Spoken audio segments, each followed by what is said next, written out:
So let's start. आ रही आवाज? एक बार ऑडियो चेक करना।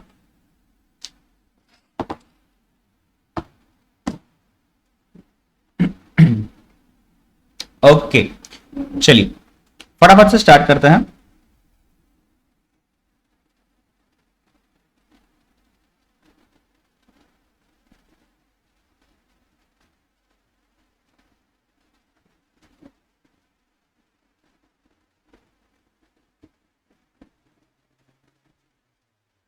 Point number 35।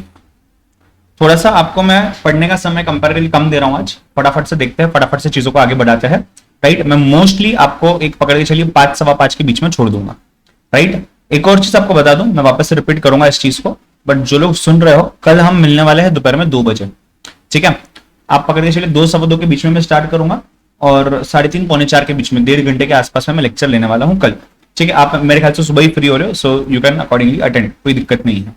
ठीक है, चलिए। सो हमने कल मेजर्स ऑफ सेंट्रल टेंडेंसी को ऑलमोस्ट कंप्लीट कर लिया था, बट उसके अंदर में बहुत सारी चीजें 3-4 पॉइंट्स बाकी थे अभी भी। आइए चेक करते हैं। चॉइस ऑफ सुटेबल एवरेज, हमें ऐसा लगता है ये एवरेज या ये वाला टाइप हमने चूज करना चाहिए, तो कौन सी बेसिस पे लग सकता है? ये हमारा पर्पस जो है उसके बेसिस पे लग सकता है कि हमारा मकसद ऐसा है, हमें ये करना, हमारा गोल ये है, हमारा ऑब्जेक्टिव ये, वो आ गया। नेचर ऑफ डेटा मेरे पास जो अवेलेबल है, और स्पेसिफिकली अर्थमेटिक, कुछ केसेस में अर्थमेटिक मीन काम नहीं करता है, तो कौन से केसेस जहां पे आप चाह कर भी उसको यूज नहीं कर सकते। पर्पस की जब मैं बात करता हूं, तो पर्पस का मतलब जब भी आपको इक्वल इंपॉर्टेंस देना होगा डेटा में, जितने भी मतलब जितना भी डेटा है, जितने भी ऑब्जर्वेशन है सभी को, तो उस समय पे आप यूज कर सकते हैं। आपको जब पोजीशन लगाना है एक आइटम का और उसका रिलेशन बाकियों के साथ, तो वहां पे भी आप इसको यूज कर सकते हो। आपको मोस्ट कॉमन आइटम निकालना है, मोस्ट कॉमन आइटम मतलब देखिए, जब आपको इक्वल इंपॉर्टेंस देना है आप एक्स बार निकालिए, जब पोजिशनल देना है आप मीडियन निकालिए, मोस्ट कॉमन निकालना है आप मोड निकाल दीजिए। राइट, आपने छोटे छोटे आइटम्स को ज्यादा इंपॉर्टेंस देना है, इंपॉर्टेंस तो स्मॉल आइटम्स, तो आप ज्योमेट्रिक मीन निकाल दीजिए। राइट, उसके बाद अगर for the problem related to rates and ratio यानी कि स्पीड एक्सेट्रा, तो आप वहां पे हार्मोनिक मीन निकाल दीजिए। ठीक है, तो बड़ी स्पष्ट तरीके से 5 पॉइंट्स दिए हुए, 5 लाइंस दिए हुए, 5 अलग अलग टाइप के मीन्स के लिए। पहला अर्थमेटिक मीन के लिए, दूसरा मीडियन के लिए, पोजिशनल, तीसरा मोस्ट कॉमन आपके मोड के लिए आ जाता है, फोर्थ वाला स्मॉलर आइटम्स को आपने अगर ज्यादा इंपॉर्टेंस देना है तो उसके लिए आ जाता है। उसके बाद आ जाता है अगर आपने रेट्स एंड रेशियोज, जैसे स्पीड वगैरह हो गया, इनकी बात करते हैं तो यहां पे आ जाता है हार्मोनिक मीन। उसी के बाद आगे देखते हैं अगर नेचर ऑफ डेटा की बात करें। अच्छा, मुझे एक और चीज बताना शिवराज या बाकी लोग जो अटेंड कर रहे हो, what about notes? Did you get the notes? Physical notes मिले हैं आपको? अगर मिले होंगे तो मैं मार्किंग का टाइम देता हूं, नहीं तो फिर मैं नहीं दे रहा हूं, अपन आगे बढ़ते हैं। नहीं मिले हैं ना? अच्छा, कुछ को मिले हैं इसमें भी। ठीक है, जिनको मिले हैं ठीक है, कोई दिक्कत नहीं है। जिनको नहीं मिले हैं डोंट वरी, आप सिर्फ सामने ध्यान देते रहिएगा, मैं ज्यादा समय नहीं देता हूं फिर मार्किंग के लिए, और आप इसको बाद में मार्क कर सकते हो। मैं पीडीएफ शेयर करते जाऊंगा आपके साथ। सो कहां थे अपन? हाँ, नेचर ऑफ डेटा में कई बार ऐसा हो सकता है दैट आपको जो डेटा दिया गया है वो ओपन एंड क्लास इंटरवल है, तो ओपन एंड क्लास इंटरवल में हमने देखा हुआ है कि यार मीडियन ही चलेगा सिर्फ और सिर्फ। अगर मुझे क्वालिटेटिव डेटा की बात करनी है तो क्वालिटेटिव डेटा के केस में क्या चलेगा? मीडियन चलेगा और मोड चलेगा, मीन नहीं चल सकता क्वालिटेटिव में। मीन के लिए क्वांटिटेटिव में कन्वर्ट करना ही पड़ेगा। जब रेट ऑफ इंक्रीज या डिक्रीज की बात होती है, कुछ इंक्रीज हो रहा है, डिक्रीज हो रहा है, इंडेक्स नंबर टाइप्स एक्सेट्रा, तो ज्योमेट्रिक मीन यूज होता है। और जब हम करते हैं compare value of one variable to another variable, उस केस में हो जाता है harmonic mean. Again example of distance and time. So ये चीज जो है आपका point number 1 purpose and point number 2 nature, ये दोनों भी चीजें बहुत इंपॉर्टेंट है एग्जाम पॉइंट ऑफ व्यू से। आपने मेक श्योर करना है कि आप इन दोनों पॉइंट्स को एग्जाम के पहले एक दिन देख करके जा रहे हो। वैसे तो पूरी थ्योरी आपने एग्जाम के एक दिन पहले देखनी है। मैं आपको पूरी थ्योरी 2 घंटे के अंदर रिकॉर्ड करके एक लेक्चर में देने वाला हूं, तो आप सिर्फ और सिर्फ उतनी चीज भी चेक कर सकते हो एग्जाम के एक दिन पहले, क्योंकि करीबन 10-15 घंटे हो जाएगा पूरा थ्योरी, तो उसमें से सिर्फ और सिर्फ 2 घंटे में सब कुछ रिवाइज करवाया हुआ है मैंने, तो आप वो भी चेक कर सकते हो बाद में। Next one is arithmetic mean कौन से केसेस में यूज नहीं किया जा सकता है? Arithmetic mean is not used in which of the following cases you can not use. मतलब ये यूज की बात नहीं बोल रहे, यहां पे नॉट यूज की बात बोल रहे, इसके लिए स्टार मार्क कर रहा हूं। Highly skewed distribution, extreme values, open and distribution, average rates and ratios. Rates and ratios में आप ज्योमेट्रिक मीन यूज कर लोगे, ओपन एंड में आप मीडियन या मोड यूज कर लोगे, एक्सट्रीम वैल्यूज में भी आप मीडियन या मोड यूज कर सकते हो। Highly skewed data, sir highly skewed का मतलब क्या होता है? डेटा का स्क्यूनेस, स्क्यूनेस मतलब डेटा कितना टेढ़ा है, कितना एक तरफा है डेटा। फॉर एग्जाम्पल अगर ये मेरा ग्राफ है, ये मेरा नॉर्मल डिस्ट्रीब्यूशन है, तो यहां पे अगर ये ग्राफ के जगह ये इस तरीके से आ जाता है तो ये डेटा राइट साइड पे स्क्यूड है, मतलब बहुत सारा डेटा राइट हैंड साइड पे फोकस कर रहा है। अगर ये मेरा डेटा है और ये कुछ ऐसा है, मतलब बहुत सारा डेटा लेफ्ट हैंड साइड पे फोकस कर रहा है, तो ये लेफ्ट साइड पे स्क्यूड है। तो स्क्यूनेस मतलब या तो इस तरफ या तो इस तरफ टेढ़ा हो जाना डेटा का, किसी एक सेंस की तरफ बढ़ जाना। और आइडल इसकी बात करें नॉर्मली तो वहां पे स्क्यूनेस होता नहीं है, राइट। तो skewness is nothing but the tendency की जो डेटा वो किस तरफ बढ़ने की कोशिश कर रहा है। तो that was point number 35। If you have any doubts in this let me know. कल आपको इसको पढ़ने का समय दिया हुआ था तो मैं डायरेक्टली अभी पॉइंट नंबर नेक्स्ट पे जा रहा हूं, 36, choice of average for decision market. जिनको नोट्स मिल चुके हैं आपको मार्किंग के लिए समय दूंगा, क्लास होने के बाद आपको मैं पीडीएफ शेयर करूंगा, आप लिख लेना। आइएगा फटाफट से। सो choice of average for decision making, decision market में डिसीजन मेकिंग है वो।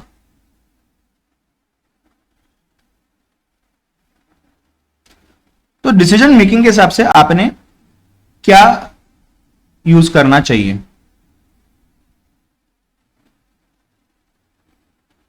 राइट। चलिए पहले तो आपने समझना है नेचर ऑफ वेरिएबल, मतलब डेटा, नेचर ऑफ डेटा। आपका पर्पस क्या, मकसद क्या, एनालिसिस करके क्या अचीव करना है? डेटा कितना जल्दी आपको अवेलेबल करवा के दिया जा रहा है, आपने कौन सा classification, overlapping, non overlapping frequency है, नहीं है, कौन सा क्लासिफिकेशन अपनाया है आपने। और the study of average for further statistical computation required for the inquiry in mind, मतलब इसको फर्दर आगे क्या करना चाहते हो, ये सभी चीजें समझ करके आपने डिसाइड करना है कि whether to choose mean, whether to choose median, whether to choose mode etcetera. आइए लास्ट पॉइंट को चेक करते हैं। Last point talks about suitability of some averages. अब जो हमने अभी तक पढ़ा है ना उसी का समरी यहां पे दिया हुआ है। अर्थमेटिक मीन का समरी है, मीडियन का है, मोड का है, ज्योमेट्रिक मीन, हार्मोनिक मीन का है। सिंपल रीड कर देंगे ना तो भी चल जाएगा। आइए फटाफट से। Arithmetic mean is generally used in business for decision making. When we talk of average cost of production और एवरेज सेल और एवरेज वेजेस, जहां सिंपल एवरेज है वहां हम अर्थमेटिक मीन यूज करते हैं। It is used for further statistical calculations such as standard deviation. आपको याद ही होगा, हम अभी देखने भी वाले हैं मेथड्स ऑफ डिस्पर्शन में जो बेस्ट मेथड है वो स्टैंडर्ड डेविएशन। स्टैंडर्ड डेविएशन जो है अगेन यहां पे हम standard deviation of observations from its arithmetic mean use करते हैं। सिंस वो बेस्ट अर्थमेटिक मतलब best measure of central tendency पे डिपेंडेंट है, इसलिए उसको बेस्ट मेजर ऑफ डिस्पर्शन भी बोला जाता है। उसके बाद arithmetic mean is not recommended while dealing with frequency distribution with extreme observations या फिर open and classes. Open and पे भी नहीं चलेगा, एक्सट्रीम ऑब्जर्वेशंस पे भी नहीं चलेगा, बिकॉज ये सभी ऑब्जर्वेशंस पे बेस्ड है। तो एक्सट्रीम ऑब्जर्वेशंस है तो ये उस पे फोकस करेगा, बीच वाले पे फोकस नहीं करेगा, जो कि गलत हो जाएगा। और अगर ओपन एंड क्लासिफिकेशन है तो ये सिर्फ बीच वाले पे फोकस करेगा, लास्ट पे फोकस नहीं करेगा, तो ये भी नहीं चलेगा। आइए मीडियन की बात करते हैं।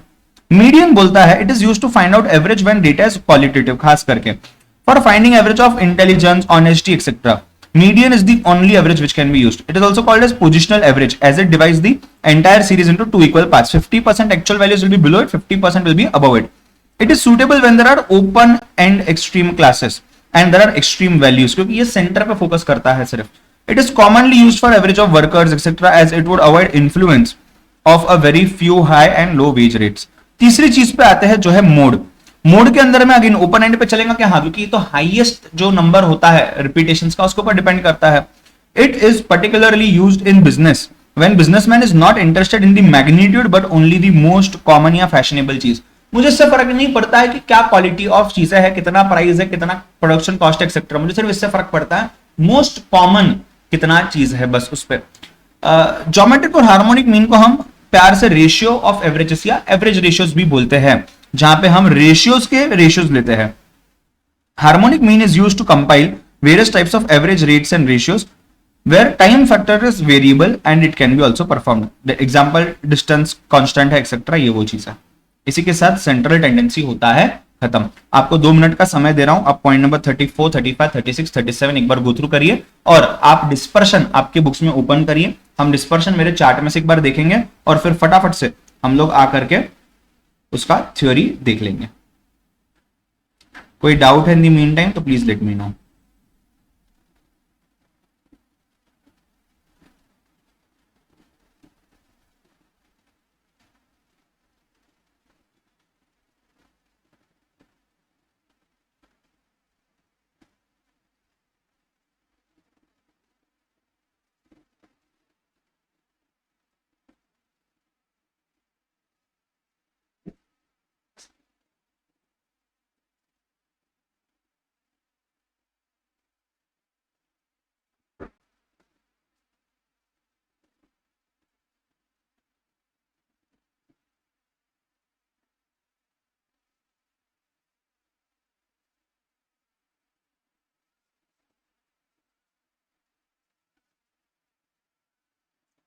Is it done?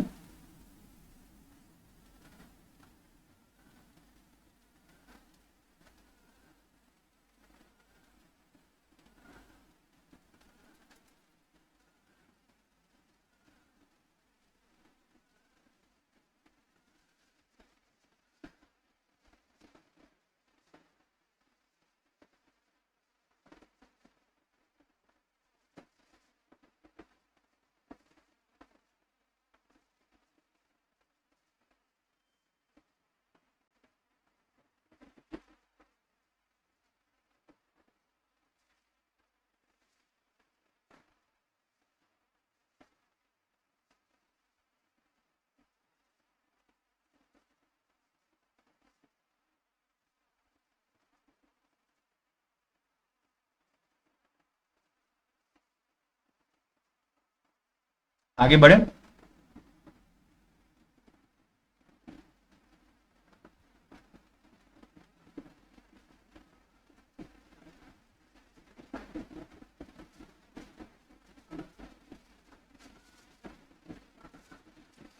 मेरे साथ फटाफट से इसको देख लेते हैं, उसके बाद आपको 2-5 मिनट का समय दूंगा। आप आपके फॉर्मूलाज कुछ एक्स्ट्रा वगैरह आपने लिखा होगा, आपके हिसाब से जो बनाया होगा उसको एक बार चेक कर सकते हो, फिर हम थ्योरी पे जाएंगे जैसे हमने सेंट्रल टेंडेंसी के लिए किया था। Right, let us try to focus and complete dispersion at least today. एक मेजर कंटेंट अपना हो जाता है। राइट, चलिए guys, what is measures of dispersion? Dispersion का मतलब क्या होता है? डिस्पर्शन का मतलब होता है वेरिएशन, डिफरेंस आप बोल सकते हो। राइट, डिफरेंस मतलब किस चीज से डिफरेंस? हर एक ऑब्जर्वेशन से। बट ऑब्जर्वेशन का डिफरेंस किसके साथ लोगे? जो भी सेंट्रल टेंडेंसी आपने निकाला ना, सेंट्रल टेंडेंसी कितना डिफर कर रहा है। तो मैंने एक वैल्यू निकाल लिया जिससे मैं रिप्रेजेंट कर रहा हूं मेरे पूरे सेट ऑफ ऑब्जर्वेशंस को, यानी कि मैं एक सेंट्रल वैल्यू निकाल रहा हूं जिसको यूज करूंगा मैं और रिप्रेजेंट करूंगा मेरे पूरे सेट ऑफ ऑब्जर्वेशंस को, पूरे कलेक्शन को। अब अगर मुझे उसको यूज करना रिप्रेजेंट करने के लिए, तो बाकी वैल्यूज जो है जिनको मैं इससे रिप्रेजेंट कर रहा हूं, तो बाकी वैल्यूज इससे कितना डेविएट हो रहे, कितना दूर जा रहे हैं, वो मुझे समझना है। तो बाकी वैल्यूज जो है जो इससे दूर जा रहे हैं, वो उसका डिफरेंस इसके साथ मुझे निकालना है। सो when I say it is nothing but finding deviations of observations from their single central value that is measure of central tendency. उसमें मीन हो सकता है, मीडियन हो सकता है, मोड हो सकता है, अर्थमेटिक मीन हो सकता है, ज्योमेट्रिक मीन हो सकता है, हार्मोनिक मीन हो सकता है, कुछ भी हो सकता है। राइट, मेजर ऑफ डिस्पर्शन को हम दो नंबरी बोलते हैं। दो नंबरी क्यों बोलते हैं? मतलब दो नंबरी मतलब एवरेजेस ऑफ सेकंड ऑर्डर। तो दो नंबरी इसलिए बोलते हैं बिकॉज ये साइन इग्नोर करता है, डायरेक्शन नहीं बताता मुझे कि आपका डिफरेंस आ रहा है, तो डिफरेंस इस डायरेक्शन में आ रहा है, नेगेटिव सेंस में आ रहा है, पॉजिटिव सेंस में आ रहा है। ये सिर्फ बताता है डिफरेंस आ रहा है। तो मैग्नीट्यूड पे फोकस करता है, नंबर पे फोकस करता है, ये आपका डायरेक्शन के ऊपर, साइन के ऊपर फोकस नहीं करता। कुछ मेजर ऑफ डिस्पर्शन है जो सिलेक्टेड ऑब्जर्वेशंस के ऊपर बेस्ड है, जो कुछ ही ऑब्जर्वेशंस को काउंट करते हैं। कुछ जो है ये ऑल ऑब्जर्वेशंस के ऊपर बेस्ड है, यानी कि ईच एंड एवरी ऑब्जर्वेशन जो सेट के अंदर में दिया हुआ है उसके ऊपर फोकस करता है और उस सभी का आपको मेजर ऑफ डिस्पर्शन निकाल करके देता है। अब जो सिलेक्टेड ऑब्जर्वेशन है उसमें भी एब्सोल्यूट है और उसमें भी रिलेटिव है।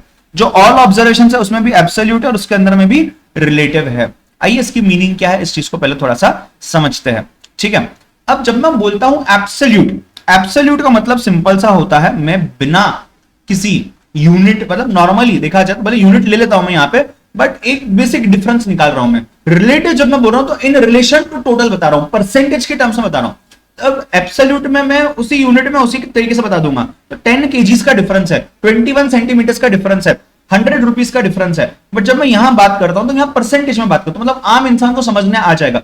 एब्सोल्यूट में आपको टोटल लगेगा कंपेयर करने के लिए, यहां टोटल नहीं लगेगा, कंपैरिजन आसान हो जाता है। तो यहां पे प्योर नंबर आता है, यहां परसेंटेज आता है, यहां ऐसा कुछ भी नहीं है। अब जो सिलेक्टेड ऑब्जर्वेशंस में उसमें चार चीजें आती है, दो है जो रिलेटिव मेजर्स है, दो है जो एब्सोल्यूट मेजर्स है। रिलेटिव मेजर में आ जाएगा रेंज और क्वार्टाइल डेविएशन, और जो रिलेटिव मेजर है उसका वो आ जाएगा coefficient of range and coefficient of quartile deviation. All observations के ऊपर जो बेस्ड है उसमें एब्सोल्यूट में दो आते हैं, रिलेटिव में दो आते हैं। एब्सोल्यूट में जो आता है वो आता है मीन डेविएशन और स्टैंडर्ड डेविएशन, और रिलेटिव में जो दो आते हैं उसमें आता है coefficient of mean deviation and coefficient of standard deviation, जिसको मैं कोएफिशिएंट ऑफ वेरिएशन भी बोलता हूं। Yes, are you able to understand? ठीक है, तो relative measure basically unit free है, बराबर बोल रहे हैं आप, बेसिकली यूनिट फ्री, यूनिट है ही नहीं, वो एक परसेंटेज में कंपैरिजन के हिसाब से बनाया गया है। अब जब मैं रेंज की बात करता हूं तो रेंज का फॉर्मूला क्या आता है? रेंज का फॉर्मूला बेसिकली आप जब कोई दुकान में जा रहे हो और बोलते हो भैया मुझे इस बजट में, इस रेंज में आप शर्ट दिखाइए, तो वो बजट आप दे रहे हो, यानी कि स्टार्टिंग पॉइंट दे रहे हो और एंडिंग पॉइंट दे रहे हो। जब मैं स्टार्टिंग पॉइंट और एंडिंग पॉइंट बोलता हूं इसका मतलब क्या है? 100 रुपए से लेकर के 500 रुपए तक का बताइए। तो 100 to 500 के बीच में आप इस चीज को बता सकते हो, तो therefore it becomes range. Now जब मैं रेंज की बात करता हूं तो रेंज में मैं यहां पे देखा जाए तो फ्रीक्वेंसी को इग्नोर करता हूं। अगर नॉर्मल डेटा है, डिस्क्रीट डेटा विदाउट फ्रीक्वेंसी, तो largest value minus smallest value. अगर फ्रीक्वेंसी भी है तो फ्रीक्वेंसी को इग्नोर करिए, मुझे फर्क नहीं पड़ता उससे। मुझे क्या देखना, लार्जेस्ट वैल्यू मेरा क्या है। अगर क्लास इंटरवल भी है तो upper class boundary, upper class limit of the last class minus lower class boundary, lower class limit of the first class, that is what is referred to as range, right. Coefficient of range की बात करें तो range upon total L plus S, so coefficient of range will be L minus S upon L plus S into 100। Into 100 क्यों, percentage में निकालना है, into 100 because percentage में निकालना है। गाइस जस्ट एक सेकंड दीजिए मुझे।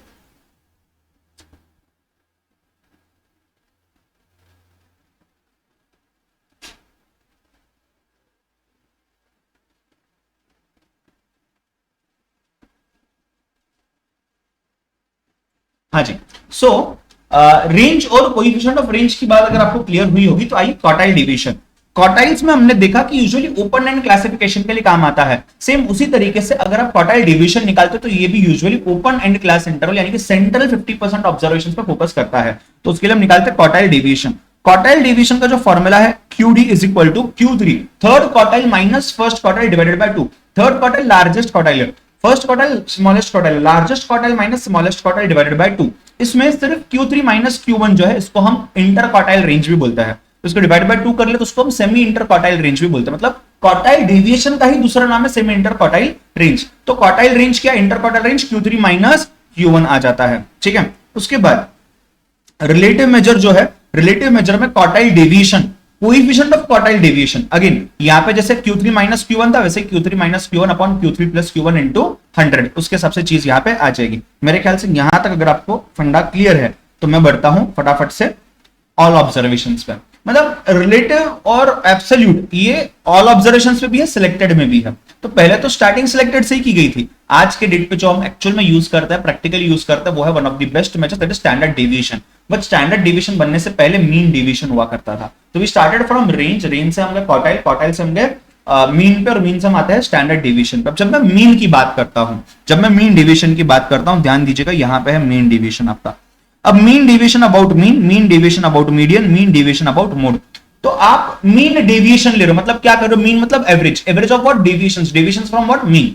तो अरिथमेटिक मीन निकालिए, हर ऑब्जर्वेशन का आप उसके साथ क्या लोगे, डिफरेंस यानी कि डेविएशन, और उन सभी का आपने क्या लेना है बेटा, एवरेज लेना है। तो जब मैं बोलता हूं मीन डेविएशन अबाउट मीन, इसका मतलब क्या हो जाता है, आप पहले मीन निकाल रहे हो किसका, सेट ऑफ ऑब्जर्वेशंस का, फिर ईच एंड एवरी ऑब्जर्वेशन का डिफरेंस उस मीन के साथ आप ले रहे हो, और उसको आप बोलते हो मीन डेविएशन, मतलब उन सभी का एवरेज ले रहे हो। तो यहां पे देखिए मीन है, यहां पे ऑब्जर्वेशन है, x है minus x bar, mean deviation आ गया। सिंस मेजर ऑफ डिस्पर्शन दो नंबरी है यानी कि साइन को इग्नोर करता है, तो नेगेटिव पॉजिटिव से फर्क नहीं पड़ता, तो आपने यहां पे ये एब्सोल्यूट वैल्यू ले लिया, और उसका sum divided by n, divided by n मतलब sum upon number of observations. तो क्या हो जाएगा, sum of deviations upon number of deviations, मतलब क्या हो जाएगा, ये आपको मिल जाएगा एवरेज। अगर फ्रीक्वेंसी है तो सेम चीज, बस फ्रीक्वेंसी से मल्टीप्लाई कर दीजिए। ये तो आ गया आपका एब्सोल्यूट मेजर। मुझे अगर निकालना है कौन सा measure, relative measure, relative measure अगर मुझे निकालना है तो उस केस में क्या करूंगा मैं, mean deviation about mean upon mean into 100, मतलब कितना मीन डेविएशन हुआ है मीन के हिसाब से वो निकालिए, डिवाइड करिए मीन के साथ, मल्टीप्लाई करिए 100 के साथ। एग्जैक्टली सेम चीजें मीडियन के लिए, मोड के लिए एप्लीकेबल होती है, प्रोवाइडेड यहां पे मीन की जगह मीडियन आ जाएगा और मीन की जगह मोड आ जाएगा। इसका शॉर्टकट जो है, ये शॉर्टकट मैंने यहां लिखा भी हुआ है शायद से कहीं, हाँ। तो हम लोग क्या करते हैं, पहले हम मीन निकालते हैं। मीन कैसे निकालेंगे, नॉर्मल तरीके से, सेंट्रल टेंडेंसी में देखा हुआ है, number of observation, sum of observation और नंबर ऑफ ऑब्जर्वेशन, वो निकालने के बाद आपने हर ऑब्जर्वेशन को माइनस करना है मीन के साथ, और जहां पे अगर वो नेगेटिव में है तो आपने प्लस और माइनस का जो बटन होता है ना कैल्सी पे, तो मेरा कैल्सी कहां है, हाँ, तो प्लस और माइनस का जो बटन होता है ना ये कैल्सी पे, उसको आपने प्रेस करना है। जैसे आप इसको प्रेस करते हो माइनस वाला प्लस हो जाता है, जो प्लस है उसमें प्रेस नहीं करना है, तो इसके लिए मैंने यहाँ पे इफ लिखा हुआ है। इफ मतलब क्या, अगर माइनस है तो ही प्लस करेंगे, फिर उसको मल्टीप्लाई बाय फ्रीक्वेंसी करेंगे, अगर फ्रीक्वेंसी होता है और एम प्लस करते जाएंगे, ये पूरी चीज करनी है। फिर एमआरसी करना है, टोटल आ जाएगा, डिवाइड बाय एन करना है, मीन आ जाएगा, तो मीन ऑफ व्हाट, डेविएशंस आ जाएगा, आपको मिल जाएगा मीन डेविएशन अबाउट मीन। उसी को डिवाइड बाय मीन करोगे, इंटू 100 करोगे, आपको मिल जाएगा रिलेटिव मेजर। यहां तक बात बढ़िया है। आइए last part and the best part of the chapter that we are going to see, standard deviation. So what is standard deviation?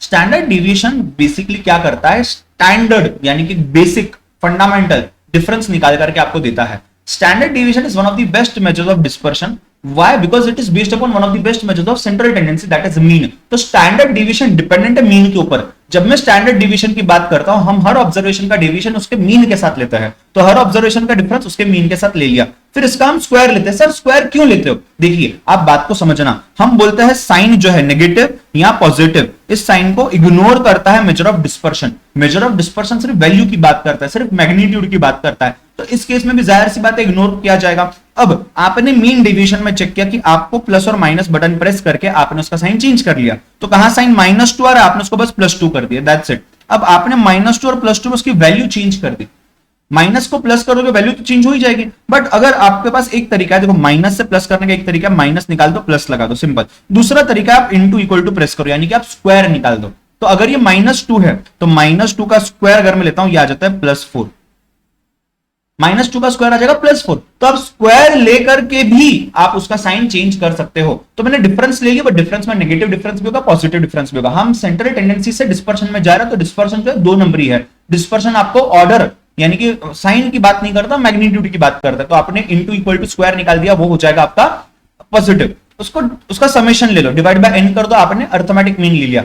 अब यहां तक बात ठीक है, इसका स्क्वायर रूट क्यों लेना है? आपने यहां स्क्वायर किया था ना, क्यों? वैल्यू सेम रखना है और साइन निकालना है। अब आपका सेम बेसिक वैल्यू पे वापस आना है, तो बेसिक वैल्यू पे अगर वापस आना है तो क्या ले लोगे? स्क्वायर रूट ले लोगे। तो स्क्वायर की जगह स्क्वायर रूट, उसका ऑपोजिट, तो आपको बेसिक वैल्यू जो आनी थी वो बेसिक वैल्यू आ जाएगी। ठीक है। जो रिलेटिव मेजर है, रिलेटिव मेजर बोलता है आप स्टैंडर्ड डिवीजन सिग्मा निकालिए, डिवाइड करिए मीन के साथ, इनटू 100 करिए, कोएफिशिएंट ऑफ वेरिएशन मिल जाएगा। ऐसे भी क्वेश्चन है जहां पे आपको पूछा गया कंसिस्टेंसी कहां ज्यादा होती है कोई भी डेटा की, वेजेस की, इनकम की, एक्सेट्रा एक्सेट्रा। तो जहां कोएफिशिएंट ऑफ वेरिएशन ज्यादा है वहां वेरिएशन ज्यादा है, कंसिस्टेंसी कम है, तो उसका ऑपोजिट आंसर होगा। तो ए का कोएफिशिएंट ऑफ वेरिएशन ज्यादा मतलब बी ज्यादा कंसिस्टेंट हो जाएगा। हम कंबाइंड स्टैंडर्ड डेविएशन भी निकाल सकते हैं, जिसके लिए डी निकालना बहुत जरूरी है। What is D? D1 and D2 दो सेट ऑफ ऑब्जर्वेशन है कंबाइंड के लिए। D1 is x1 bar minus x bar is combined mean. D2 is equal to x2 bar minus x bar. x bar तो आपको पता ही है n1 x1 plus n2 x2 bar upon n1 plus n2। Sigma is under root n1 s1 square plus n2 s2 square plus n1 d1 square plus n2 d2 square upon n1 plus n2। ये जो s1 s2 है, ये s1 s2 क्या है? Sigma 1 sigma 2 है। d1 d2 क्या है जो हमने यहां निकाला हुआ है? n1 n2 का नंबर ऑफ ऑब्जर्वेशंस है। यहां पे एक और चीज, अगर आपके पास दो ही वैल्यूज है तो आपका सिग्मा हो जाता है 1/2 ऑफ रेंज, मतलब रेंज डिवाइडेड बाय 2। आपका वेरिएंस जो होता है ये सिग्मा का स्क्वायर होता है, यानी कि मैं ऐसा बोल सकता हूं sigma is equal to square root of variance, right. चलिए, स्टैंडर्ड डेविएशन अगर ग्रुप फ्रीक्वेंसी डिस्ट्रीब्यूशन है उसका निकालना तो कैसे निकालेंगे? पहले आपने क्या करना है? एक्स बार निकालना है। एक्स बार कैसे निकालोगे? UCL plus LCL divided by 2 x i आ जाएगा। क्लास मार्क, क्लास मार्क को फ्रीक्वेंसी से मल्टीप्लाई करते जाइए, एम प्लस करते जाइए, एमआरसी करिए डिवाइड बाय कैपिटल एन, यानी कि टोटल फ्रीक्वेंसी करिए, आपको एक्स बार मिल जाएगा। हर एक ऑब्जर्वेशन लीजिए, एक्स है observation minus x bar into equal to करिए उसका स्क्वायर रहने के लिए, इंटू फ्रीक्वेंसी करिए और एम प्लस करते जाइए, तो ये समेशन आ जाएगा। फिर एमआरसी करके डिवाइडेड बाय कैपिटल एन करिए, तो ये आ जाएगा उसका मतलब बेसिक एवरेज। फिर एवरेज, अब ये सब आपने एक आगे के नंबर में निकाल दिया, स्केल चेंज कर दिया, स्क्वायर रूट करिए, स्केल सेम आ जाएगा, आपको मिल जाएगा सिग्मा। सिग्मा को डिवाइड बाय मीन करिए, इनटू 100 करिए, मिल जाएगा coefficient of variation. If all the observations are constant then standard deviation is 0, range is also 0, because deviation है ही नहीं, सब कांस्टेंट है, सब कॉमन है, तो अरिथमेटिक मीन भी उतना ही सेम आ जाएगा जो भी कांस्टेंट वैल्यू है, और स्टैंडर्ड डेविएशन वगैरह 0 आ जाएगा। आपको अगर याद होगा तो हमने कल भी इसके ऊपर बात की थी, change in scale, change in origin. In case of major of dispersion, since ये साइन की बात नहीं करता तो ये ओरिजिन को इग्नोर करता है, ये सिर्फ चेंज इन स्केल पे बिलीव करता है। आपकी बुक में कुछ क्वेश्चंस दिए गए होंगे, मैं उसको यहां पे डिस्कस नहीं कर रहा हूं अभी, जहां पे करेक्ट मीन और करेक्ट स्टैंडर्ड डिविएशन निकालना, आपको incorrect mean incorrect standard deviation दिया हुआ है। अगेन बात वही है, यहाँ पे सिंस ये ए तो इग्नोर ही कर रहा है क्योंकि ए को एप्लीकेबल है ही नहीं, चेंज इन ओरिजिन से, तो ए तो लिखा ही नहीं, बी लिखा है। बी का भी आप एब्सोल्यूट वैल्यू लेंगे, क्यों एब्सोल्यूट वैल्यू लेंगे? बिकॉज ये सिर्फ और सिर्फ मैग्नीट्यूड बताता है, साइन बताता नहीं है। बट ये अप्लाई करने से पहले वाई आपका इंडिपेंडेंट होना चाहिए। एक बार मैं इसको भी जूम आउट कर रहा हूं, आप इसको भी एक बार देखना है तो देख सकते हैं, या फिर आपको फटाफट से आपके नोट्स में एक बार गो थ्रू करना है तो 2 मिनट का समय दे रहा हूं। आई होप यहां तक चीजें क्लियर है। Can I get a yes और no in the chat box? इसके बाद बस डायरेक्टली हम थ्योरी पे जाएंगे।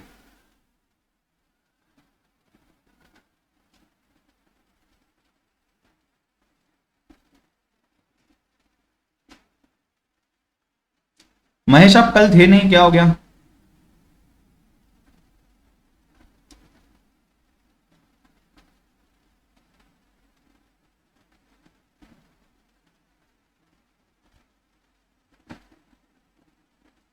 फटाफट से देख लीजिए, आपके बुक में हो गया तो बताओ।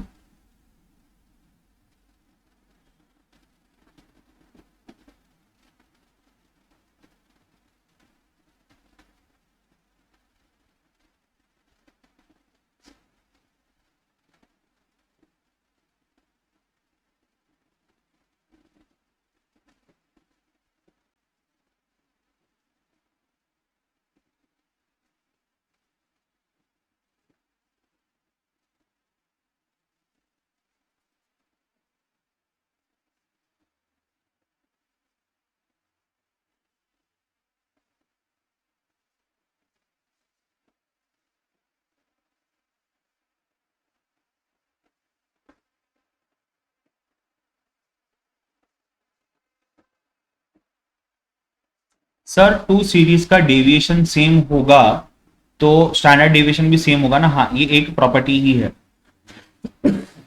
सॉरी, देखिए करेक्ट है क्या? यहां तक हो गया क्या आपका?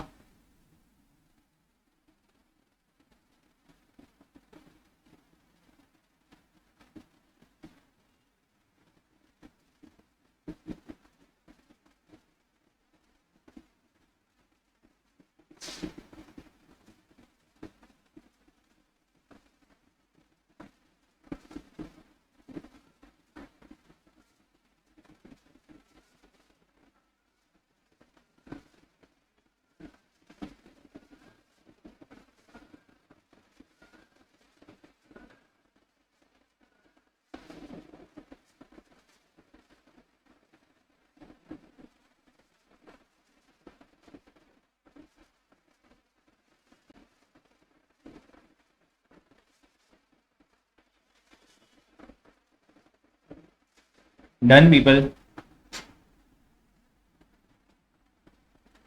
जो हम कल कर रहे थे वही करेंगे, थोड़ा सा क्विकली करेंगे। एक बार देख लेते स्कोप कितना, अपना एजेंडा क्या है। ये देखिए, ये एक पेज 10 पॉइंट है, दूसरा पेज लगभग उतना ही पॉइंट है, 2 ही पेज है। फटाफट से आज ही खत्म हो जाना चाहिए, तो हम कल फिर नया पॉइंट चालू कर सकते हैं।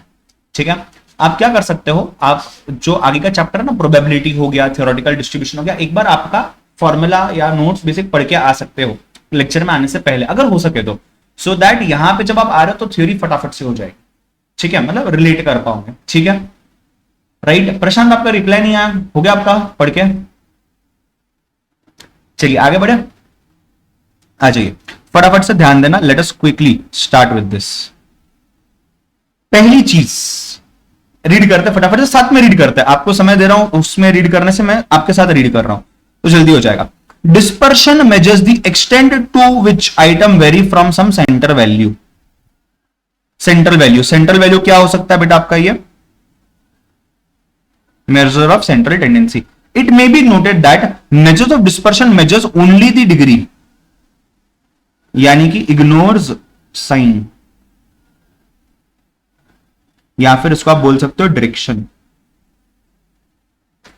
और जो भी एक्चुअल मैग्नीट्यूड है वो बताता है। Therefore it is referred to as averages of second order, 2 नंबरी है।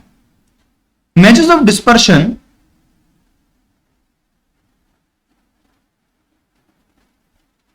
Major of dispersion is also calculated to serve the following purpose. मकसद क्या है? रिलायबिलिटी समझना है डेटा का, कंपैरिजन करना है डेटा का, क्यों वेरिएशन हो रहा है, क्या रीजन है वो समझना है, और कोरिलेशन रिग्रेशन जैसे मतलब बेसिकली कंपैरिजन पार्ट ही हो जाता है वो भी, उस चीज को समझने के लिए।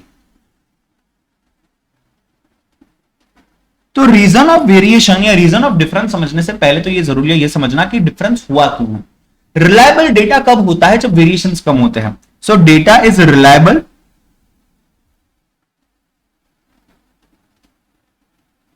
When there are less variations.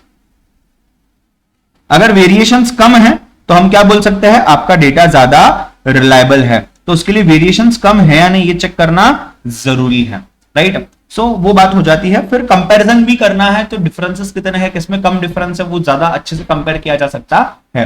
What are the properties? अच्छा देखो, रीजन क्या है कि हम सेंट्रल टेंडेंसी और डिस्पर्शन क्यों, ये समझ गए, बट अच्छा डिस्पर्शन का मेथड कौन सा होता है उसको समझने के लिए आइए यहां पे पॉइंट नंबर 3। अगेन आपको सेंट्रल टेंडेंसी की याद आने वाली है, वहां जो देखा था वही है। क्लियरली डिफाइंड होना चाहिए, ऑल ऑब्जर्वेशन पे बेस्ड होना चाहिए, least affected by sampling fluctuation, least affected by extreme values होना चाहिए, easy to understand and easy to calculate होना चाहिए और फर्दर मैथमेटिकल ट्रीटमेंट के लिए काम आना चाहिए। इसके बेसिस पे हम और एनालिसिस कर सकते हैं। आइएगा आगे। एब्सोल्यूट मेजर क्या होता है और रिलेटिव मेजर क्या होता है? सो एब्सोल्यूट मेजरमेंट में लिखा हुआ है measurement of dispersion expressed in same statistical unit in which original data was given. तो ओरिजिनल डेटा अगर सेंटीमीटर में दिया हुआ है तो ये भी सेंटीमीटर में दिया हुआ है, ये दोनों सेम रहेगा। These measurements are suitable for comparing the variability of two distributions having variables expressed in same unit and same average size. These measures are range, quartile deviation, mean deviation, standard deviation. Relative के अंदर में it is appropriate average और selected items of data. यहां हम निकालते coefficient जहां पे ये इंडिपेंडेंट यूनिट होता है, जहां ये परसेंटेज या फिर सिर्फ और सिर्फ नंबर इसकी बात हो रही है, जैसे coefficient of range, coefficient of quartile deviation, coefficient of mean deviation, coefficient of standard deviation. यहां तक चीज क्लियर है क्या आपको? मुझे चैट बॉक्स में बताइए हाँ या ना। अगर हाँ तो रेंज के मेरिट्स, डीमेरिट्स और यूज फटाफट से रीड करिए, आइए उसको चेक करेंगे।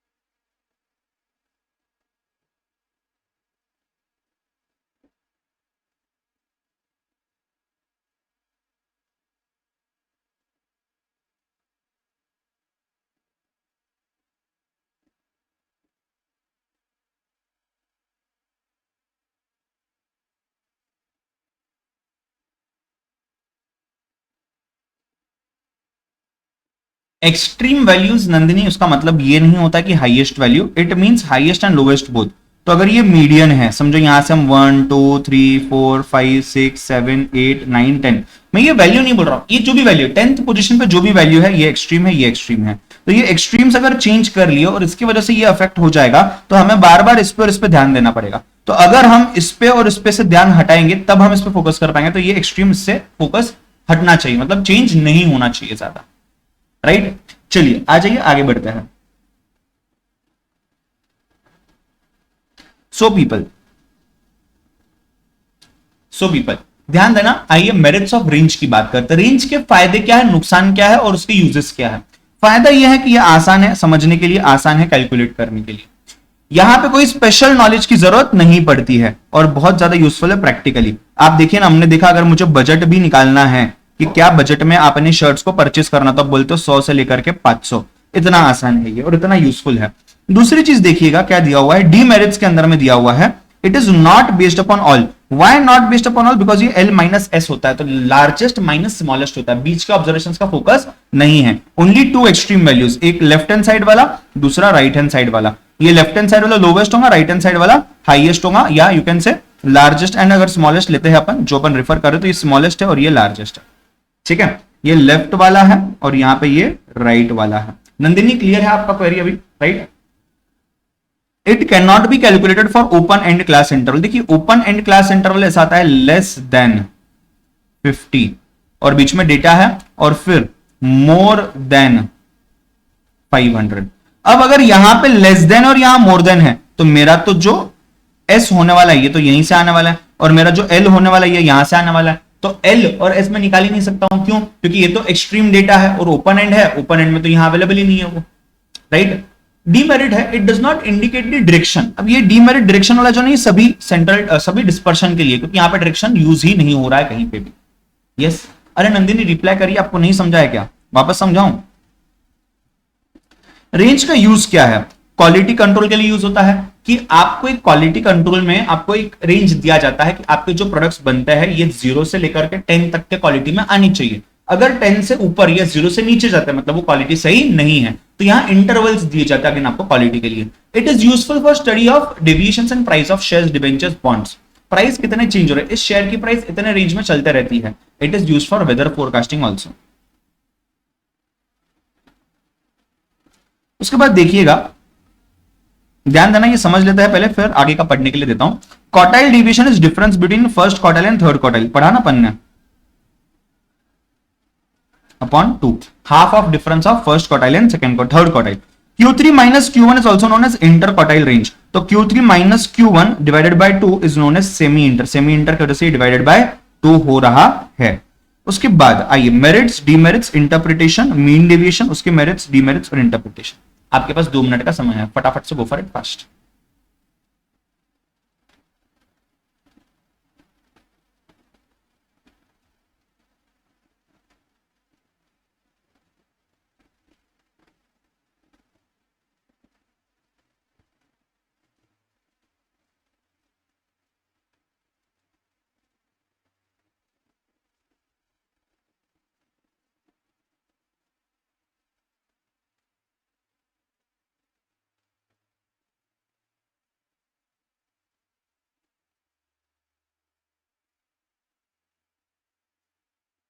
जल्दी से पढ़िए, होने बाद डन बताइए।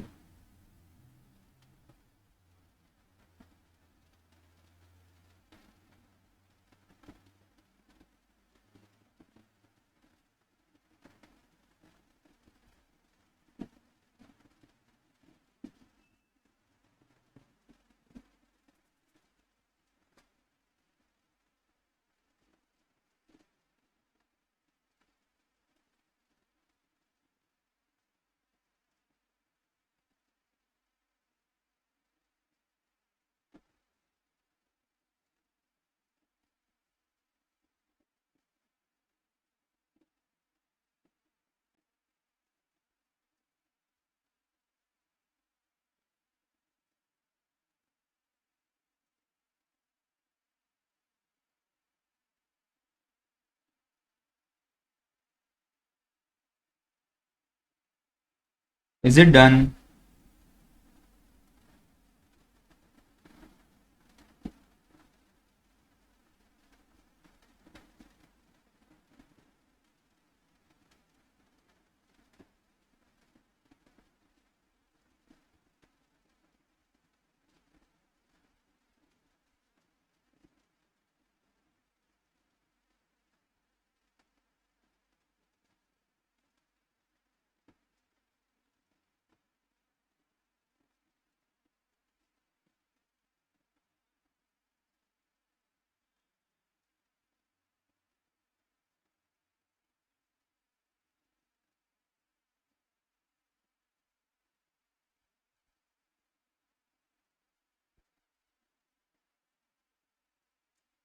Let's go.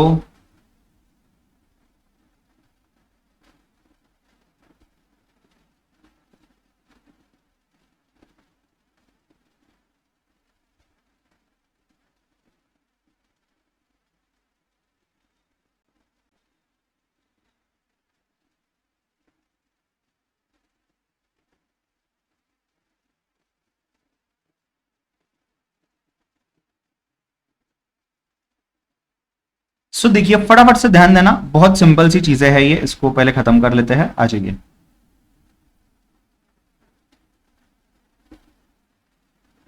Merits of quartile division. देखो, जो भी डीमेरिट्स है क्वार्टाइल के, वो मेरिट्स बन जाते हैं मीन के, मीन डेविएशन के। जो भी मीन डेविएशन के डीमेरिट्स, वो मेरिट्स बन जाते हैं स्टैंडर्ड डेविएशन के, बिकॉज ये एक के बाद एक अपग्रेड हुआ है। ठीक है, merits of quartile division easy to understand है, समझने आता है, राइट। अरे बहुत लाइट कलर हो गया क्या, एक सेकंड ना।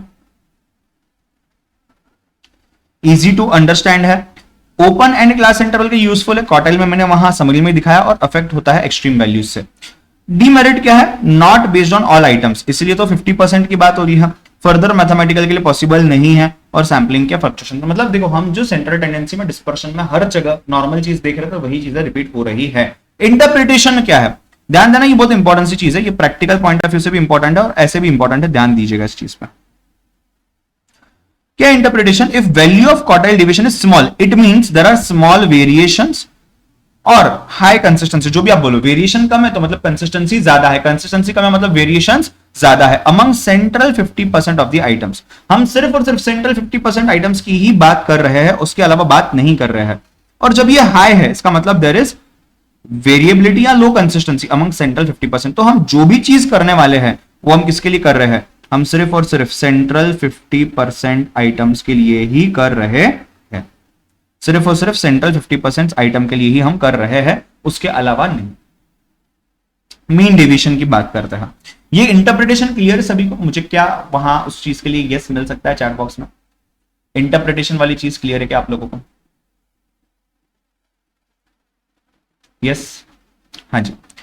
मीन डेविएशन पढ़ा है अपन ने, आइए उसको समझते हैं फटाफट से। Mean deviation is absolute deviation. आपने और दो दंडियां निकाली थी ना एब्सोल्यूट के लिए, तो ये -1 हो जाएगा +1 taken from any average, any average, arithmetic mean, harmonic mean, जो भी होगा। ये अबाउट मीडियन होता है, वो भी हो सकता है, अबाउट मीन हो सकता है, वो भी हो सकता है, एंड एक्सेट्रा एक्सेट्रा। मेरिट्स क्या है? इजी टू अंडरस्टैंड है, easy to calculate, all observations के ऊपर बेस्ड है, least affected by extreme values. मतलब देखो वहां के जो डीमेरिट थे यहाँ के वो मेरिट्स है। ये इग्नोर करता है नेगेटिव साइन, क्यों? बिकॉज ये 2 नंबरी है, डिस्पर्शन है। फर्दर मैथमेटिकल के लिए इसके लिए सूट नहीं करता, एक्यूरेट रिजल्ट नहीं देता है, डिग्री जो है वेरिएबिलिटी की ये ज्यादा हो सकती है, does not give accurate result. Mean deviation, इसका इंटरप्रिटेशन समझिएगा। If value of mean deviation is small, it means distribution is highly uniform.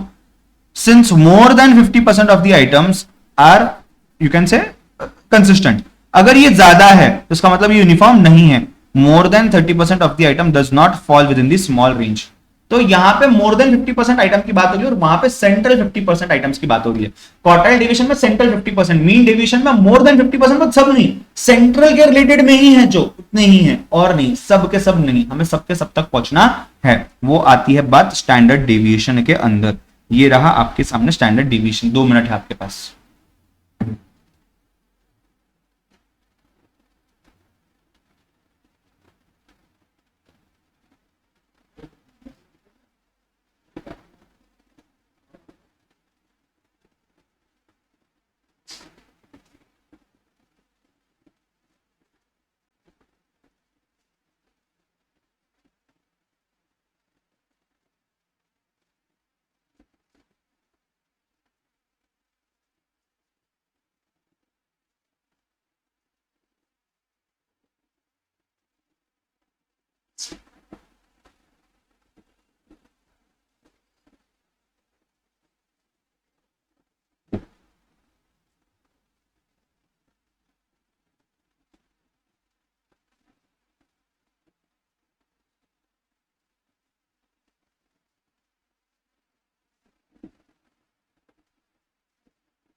17th point को रिपीट करना है। 17 पॉइंट बोलता है कि अगर आपने कोई डेटा का मीन डेविएशन निकाला है तो इसका मतलब, अगर वो मीन डेविएशन का वैल्यू ज्यादा है तो इसका मतलब, मीन डेविएशन का वैल्यू ज्यादा है तो वो डेटा जो है ये यूनिफॉर्म नहीं है, कम यूनिफॉर्म है। कम यूनिफॉर्म मतलब ज्यादा डिस्पर्स्ड है, ज्यादा वेरिएटेड है, डिफरेंसेस है डेटा के अंदर में।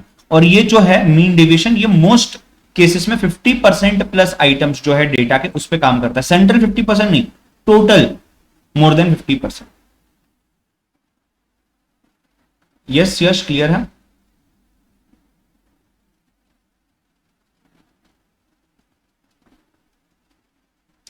जब क्वार्टाइल की बात करता है वो सेंट्रल 50 पे बात करता है, ये सेंट्रल 50 पे बात नहीं करता।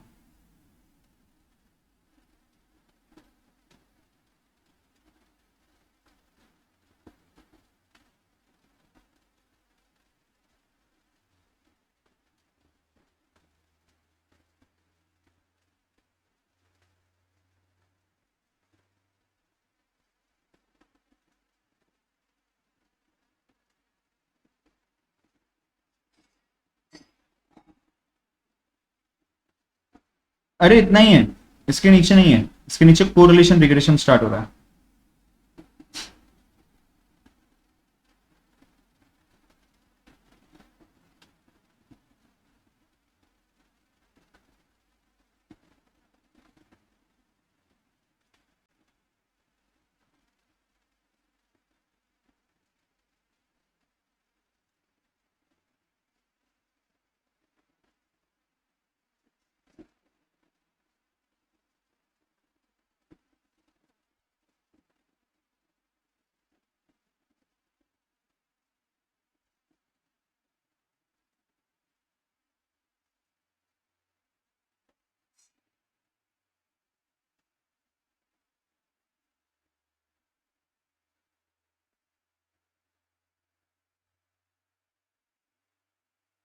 Done.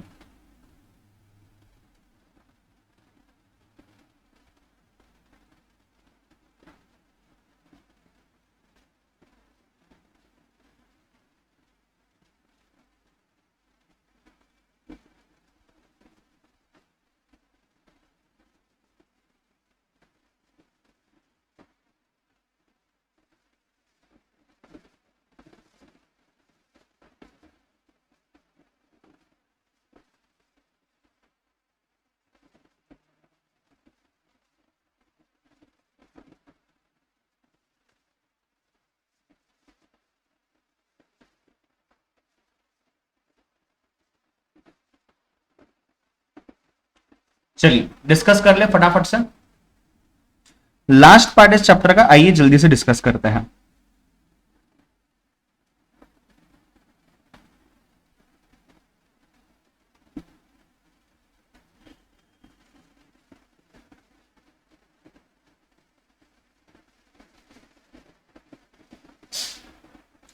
Standard division is positive square root of arithmetic mean of squares of deviations.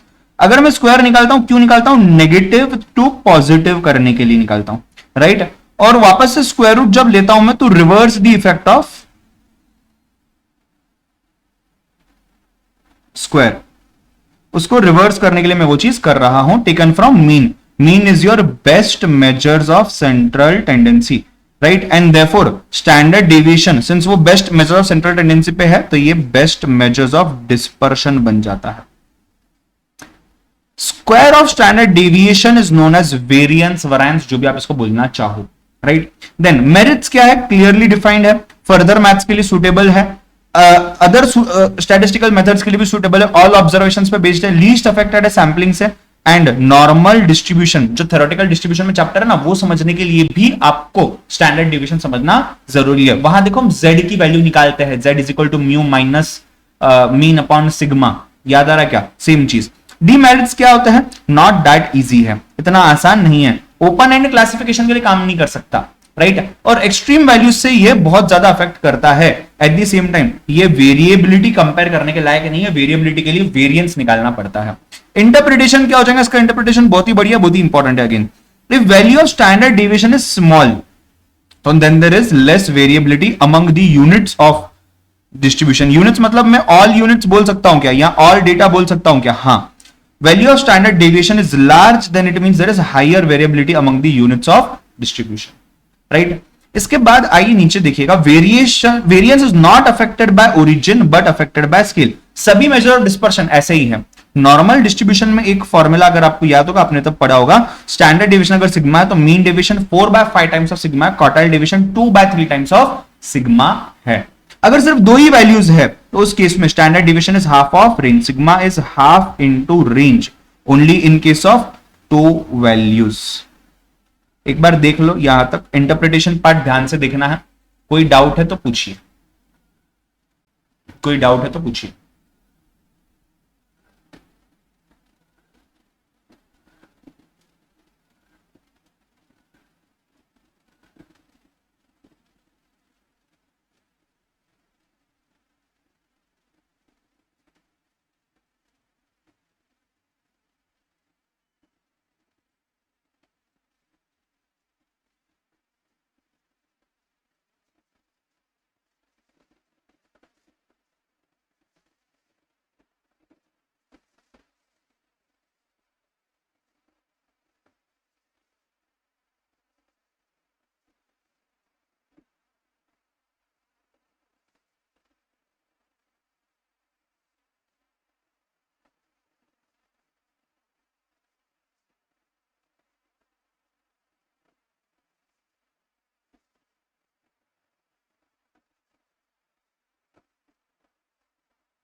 People done?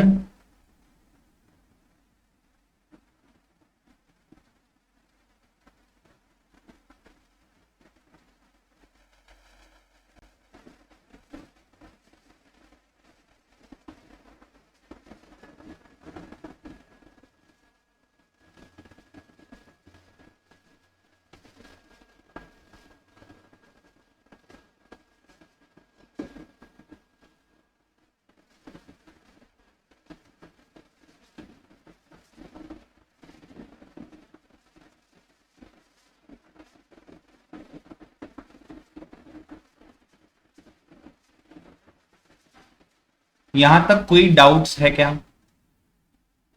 Standard division is 15/8 mean division into quartile. हाँ हाँ, वैसा भी लिख सकते हो श्रुति, कोई दिक्कत नहीं, एक ही बात है, एक ही बात है। You can write that also, possible. Is it done? आपने करना क्या है अभी? आपने अभी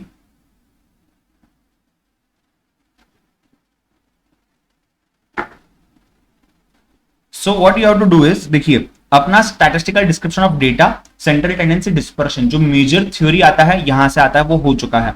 अब बचता है कोरिलेशन रिग्रेशन, राइट। उसके बाद आता है आपका प्रोबेबिलिटी, उसके बाद आता है थ्योरेटिकल डिस्ट्रीब्यूशन, उसके बाद आप पकड़ के चलिए आ रहा है आपका इंडेक्स नंबर। 4 चैप्टर बाकी है, लगभग पकड़ के चलिए हमें 4 घंटे लगेंगे, राइट। तो 2 से 2.5 दिनों में हम इसको खत्म करने वाले हैं। कल आपने इतना सा सिर्फ मेरे लिए हेल्प करना है, आपने कोरिलेशन रिग्रेशन का जो और प्रोबेबिलिटी दोनों के जो फॉर्मूलाज आपने पढ़े हुए पढ़ के आना, राइट। कल हम मिलने वाले हैं एट 2 बजे, 2 सवा 2 के बीच में हम मिलेंगे। 1.5 घंटा हम कंटिन्यू करेंगे, लगभग 3:30 से 3:45 बजे तक, राइट। उसमें मैं कोरिलेशन रिग्रेशन तो एटलीस्ट खत्म करवाऊंगा, उसके साथ साथ मैं आपका प्रोबेबिलिटी भी स्टार्ट करवा दूंगा, मोस्ट प्रोबेबली, राइट। आज मैं यहां स्टॉप कर रहा हूं। आपको कोई डाउट है तो पूछिए, जितना भी हमने पढ़ा है उसमें से। नहीं है, एक बार रिवाइज करना चाहते हो कर लीजिए, राइट। क्वेश्चन में ये सब खत्म होने के बाद अब 2 दिन में खत्म हो जाएगा शायद। आज क्या थर्सडे, कल थर्सडे है ना, थर्सडे फ्राइडे, शायद सैटरडे को मैं आपको क्वेश्चन करवा दूंगा, राइट। स्नेहा, अरे हाँ आपने कोई क्वेरी पूछा है। स्नेहा मैं इस पे अभी तो मैं तो कुछ कमेंट नहीं कर सकता, आप सर से बात करिए एक बार, ठीक है Sneha, right. I hope you enjoyed the class, right. जल्दी छोड़ रहा हूं आपको आज, मस्त। होमवर्क के लिए थ्योरी क्वेश्चंस तो आपके बुक में है ना, जैसे स्टैटिस्टिकल डिस्क्रिप्शन ऑफ डेटा, उसके पीछे इतने सारे क्वेश्चंस है, आप सॉल्व कर सकते हो, राइट। जैसे कि डिस्पर्शन, और डिस्पर्शन में तो नहीं, सेंट्रल टेंडेंसी में कुछ थ्योरी क्वेश्चंस है, आप सॉल्व कर सकते हो, उनको अपन डिस्कस कर सकते हैं, आपने किए भी होंगे शायद से सॉल्व, ठीक है। चलो श्रुति, पीडीएफ का प्रिंट कुछ बच्चों को मिला हुआ है, सोयाशा वगैरह ने भी जस्ट मुझे बताया। आप एक बार बात करिए ना ऑफिस में, और मेरे पास से तो चला गया उस दिन ही, जिस दिन आपको मैंने ग्रुप पे भेज दिया उस दिन भेज दिया था मैंने, परसों। ये नोट ग्रुप पे, अच्छा टिक करने के बाद वाले ना मैं भेजता हूं, अभी नहीं भेजता हूं, रुक जाओ, या भेज दूंगा 3 चैप्टर के भेज देता हूं आपको, चलो आप एटलीस्ट उतना तो भी कर सकते हो, राइट। ये पेज नंबर 8 तक है शायद, मैं इसको भेज देता हूं, डोंट वरी।